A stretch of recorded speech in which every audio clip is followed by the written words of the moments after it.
Congress party బలోపేతమే తమ లక్ష్యమన్నారు కాంగ్రెస్ నేత రమేష్ గౌడ్. ఆదివారం ఓదెల్లో విలేకరుల సమావేశంలో మాట్లాడుతూ కేంద్రంలో బీజేపీ, రాష్ట్రంలో టీఆర్ఎస్ ప్రభుత్వం ప్రజా వ్యతిరేక విధానాలకు పాల్పడుతుందని, మోసపూరిత హామీలతో అధికారంలోకి వచ్చి కేంద్ర రాష్ట్ర ప్రభుత్వాలు ప్రజలకు ఎలాంటి ప్రత్యేక సంక్షేమ పథకాలు ప్రవేశపెట్టిన దాఖలాలు లేవని, గతంలో కాంగ్రెస్ అధికారంలో జరిగిన అభివృద్ధి తప్ప 3 ఏళ్ల పాలనలో ప్రజలకు ఒరగబెట్టింది ఏమీ లేదని ఆరోపించారు. తెలంగాణ రాష్ట్రంలో బీసీల అభ్యున్నతి కోసం ప్రభుత్వాలు ఏమాత్రం పట్టించుకోవడం లేదని, పెద్దపల్లి జిల్లాలో గొర్రెల కాపురాల మంజూరు, రుణాల పంపిణీలో జరిగిన అవినీతిపై పూర్తిస్థాయి విచారణ జరిపించాలని డిమాండ్ చేశారు. పెద్దపల్లి జిల్లా రానున్న ఎన్నికల్లో 3 నియోజకవర్గాల్లో కాంగ్రెస్ ఎమ్మెల్యేలు గెలవడం ఖాయమని పేర్కొన్నారు. ఈ కార్యక్రమంలో పొత్కపల్లి సింగిల్ విండో చైర్మన్ ఆళ్ల శ్రీనివాస్, పశ్చిమట్ల శ్రీనివాస్ గౌడ్, సాంబమూర్తి, ప్రశాంత్, సంతోష్ తదితరులు ఉన్నారు.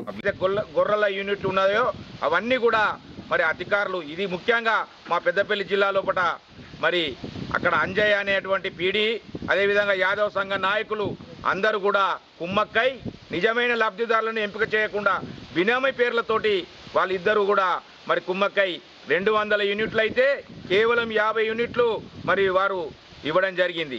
మిగతా 150 యూనిట్ల పరిస్థితి ఏమైంది అనేది లబ్ధిదారులు ఎవరైతే బినామీ పేర్ల మీద అయితే ఎవరైతే ఈ యాదవ్ సంఘ నాయకులు, అదేవిధంగా అంజయ్ అటువంటి నాయకులు ఆఫీసర్లు ఎవరైతున్నారో వాళ్ళందరినీ సస్పెండ్ చేయాలి.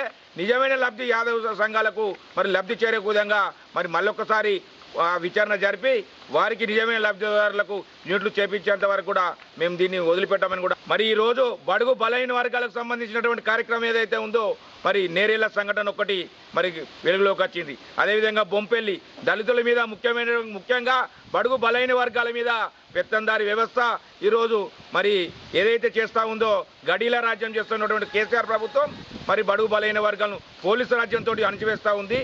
మరి వాళ్ళని జైల్లో పెట్టడం జరిగిందో వాళ్ళ మనుషులను చంపి బలహీన వర్గాల్లో సంబంధించిన ఎస్సీ ఎస్టీలను చంపేసి వాళ్ళు ఆగ్రహావేశంతో లారీలను ఎవరి కాళ్ళ పెట్టినో తెలియదు వాళ్ళే కాళ్ళ పెట్టుకొని మరి వాళ్ళను కేసు బనాయించి తడ్డీబీ ఉపయోగించి మరి వాళ్ళను జైల్లో పెట్టడం జరిగింది.